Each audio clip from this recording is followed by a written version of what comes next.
Mari Mari Pichiqueche, Inche Angélica Aucapan, Miraquipay, les vengo a contar un epeu llamado Mapuncuy.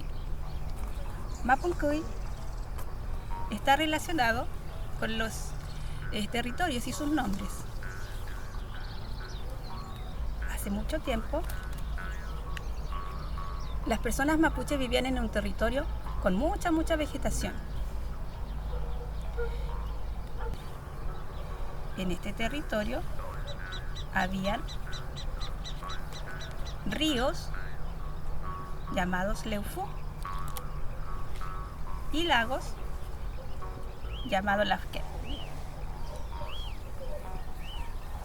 También en este territorio habían muchos saucas, animales de todo tipo. Por ejemplo, acá vemos al manque, que habitaba las cordilleras, al pangui, que también habitaba estas cordilleras y estos territorios. Tenemos también al ñurru y por acá también una filú. Entonces esos territorios abundaban estos animales, estos saucas, para poder así llamar al territorio. Los mapuches se tenían que enfrentar también con climas, por ejemplo la lluvia, lugares muy lluviosos que se empezaron a inundar.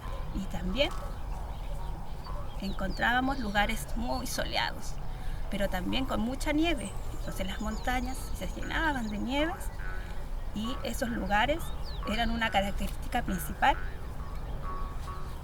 de este territorio.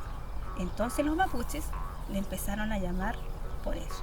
Por esto este libro se llama Mapuncuy, que significa los nombres de los territorios. Por ejemplo, un territorio llamado Panguipulli. Panguipulli es el territorio donde habitaban muchos pumas.